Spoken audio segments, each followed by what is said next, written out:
Hello, and welcome back to Giselle Eats. Now, this evening, we're in the store and we're shopping for a quick dinner. So, I'm thinking we're going to make smothered pork chops, baked potato, and zucchini and squash. But I do have a couple of other things that I need to grab. So, we're going to shop around a little bit. I know I need some soy sauce and I need some Worcestershire sauce. I do want to check and see if they have some laundry detergent on sale, because it should be time for that to be on sale, at least the brand that I use. So let's head over here to the market.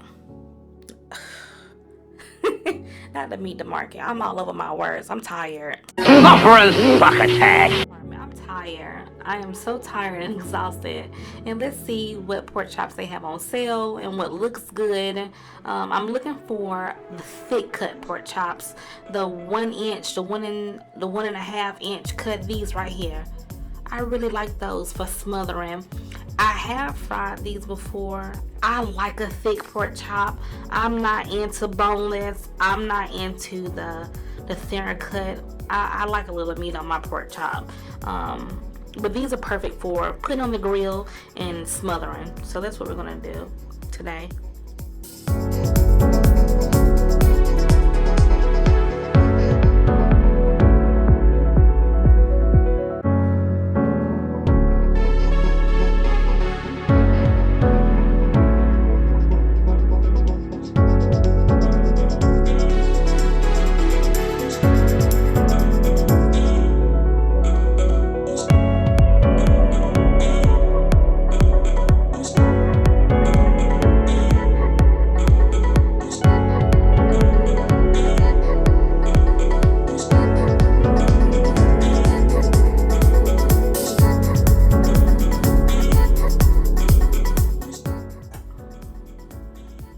So how's everyone doing?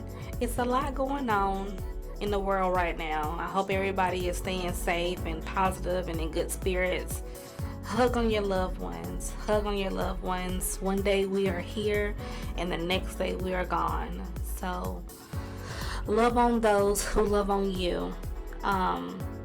This zucchini and squash, I'm really surprised it looks so good. Usually the last couple of squash and zucchini that I picked up, my thumb kind of went through it. It was kind of like real squishy, but these were really perfect. So we're gonna grab these.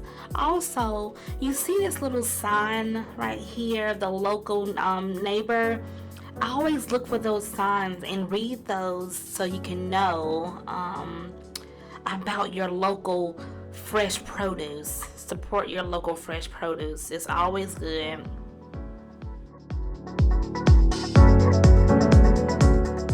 Let's get out of here because it's already 5 o'clock. We still need to have dinner and take a bath. So make sure you comment, like, and subscribe to the channel.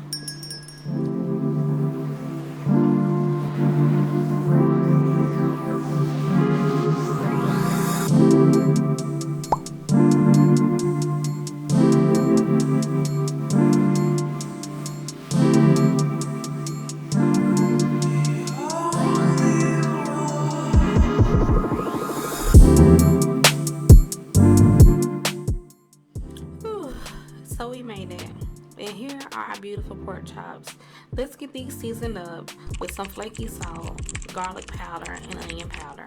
I did add some oil to the pork chops in the board that it's on. I'm sorry, I can't get my words out at all. I'm sleepy, but we're gonna push through this. We're gonna push through this.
finish seasoning these pork chops, let's preheat our oven to 400 degrees. We do not want to put our potatoes in a hot oven. I like to puncture the potatoes and add heavy salt and oil because I feel like it drains through or infuses through the potatoes without adding salt when it's time to garnish or eat your baked potato. I've always done it like that. I think it works, so be careful if you do this method and add salt. It might be a little too salty for you.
I normally don't use celery for smothered pork chops or smothered chicken, but I'm a huge fan of celery, and I had some in the fridge that I needed to get rid of, so why not use it? It's not gonna do anything to it but give it more flavor. So we're gonna cut these up really thinly and add them to our smothered pork chops. Always go to the fridge and try to use whatever you have inside. Don't waste your groceries. They're too high to waste. And like these green onions or scallions, I had them left over from another meal and it's time to get rid of them, so let's add those as well. That was not on your recipe card, but we're adding green onions to our smothered pork chops and white onions to our zucchini and squash.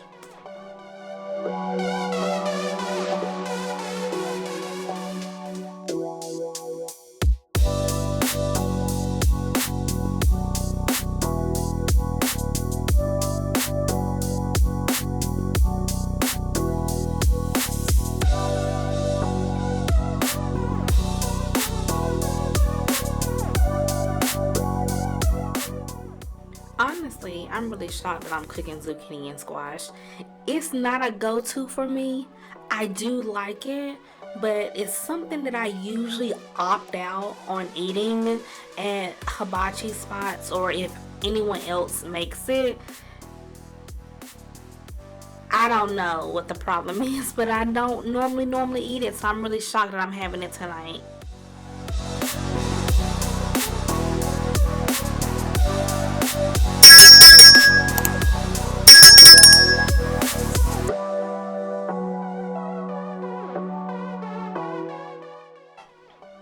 Now let's get to these beautiful pork chops. Now you know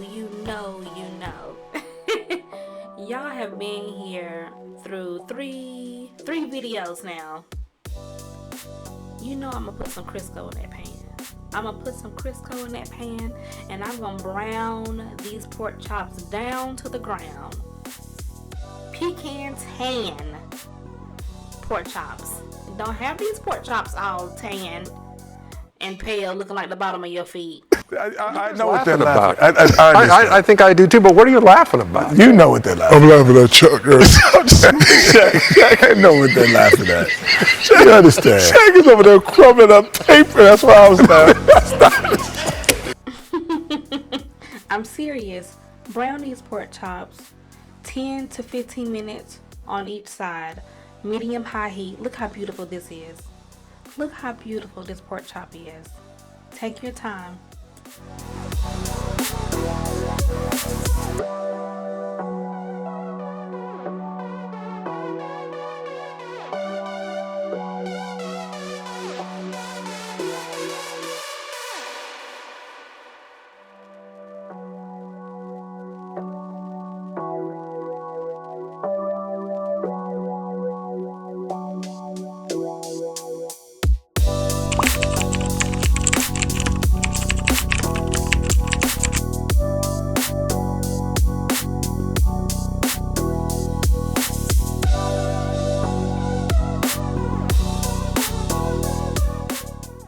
So when you add your butter in, you want to deglaze the bottom of your pan. Get all the brown gooey bits from the bottom before you add your veggies in.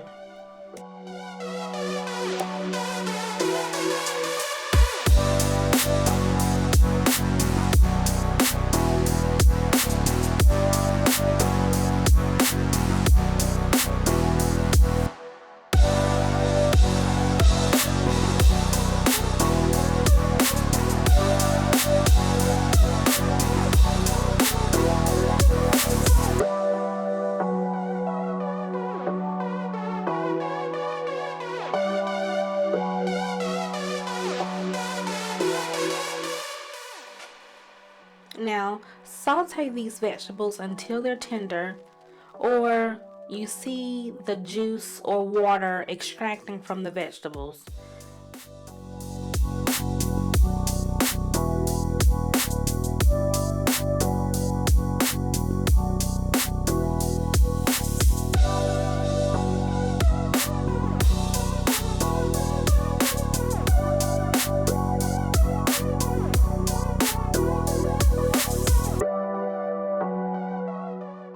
I'm going to add pepper now because I like the way that it tastes, and I know I'm probably going to add more towards the end, but at least I know once I add the water, I'll be able to judge what other flavors do I need. Any more salt, any more pepper, bouillon, or garlic, or onion powder.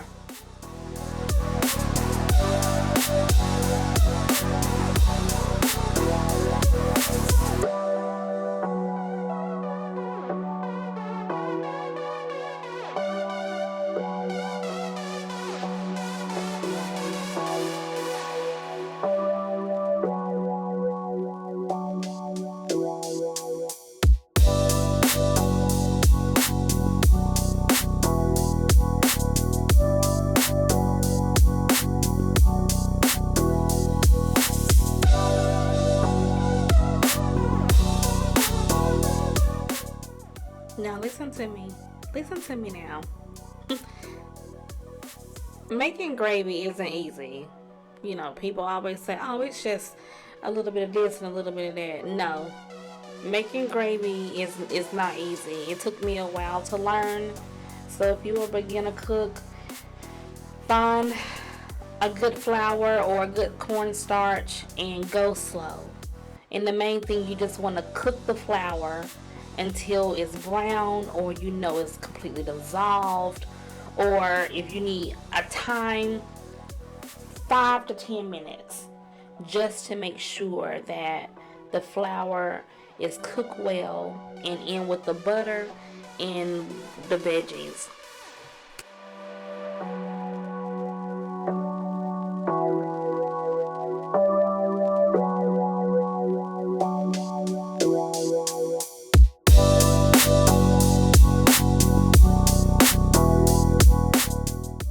At this point, you want to turn the eye down.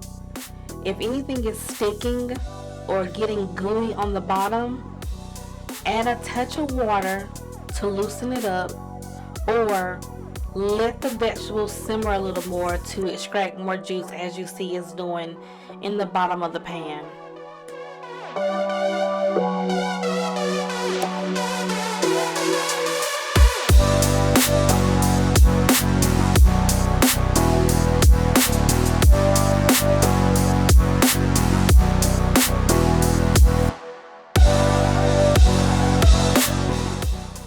Now, after cooking the flour for 10 to 15 minutes or 5 to 10 minutes, we want to add water. We're going to add a little bit of water at a time just to get it going. You're going to check for your desired consistency. However thick or thin you want your gravy to be. Now, when it comes to seasoning your gravy can go extremely salty really fast. We left those brown bits in the bottom of the pan. We also added a tablespoon of salted butter. We also are cooking with pork chops, and I season it extremely heavy. So all of that is gonna bleed into the gravy and season it. We're gonna taste it before we add anything else to it. That is very important. Taste it before you add any more salt or any more seasonings, because if not, it'll be too salty. Gravy goes salty so fast. You wouldn't believe how fast the gravy will go. That's why we're adding water and not store-bought stock. Add the water and let the meat do the job for you.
that is the end of tonight's food vlog. I hope everyone enjoyed themselves. I definitely enjoyed mine. I love having y'all here for company. But it's time for bed. It's time for me to enjoy my dinner. So I'll see you next Sunday and Monday. Same time, same place. Bye.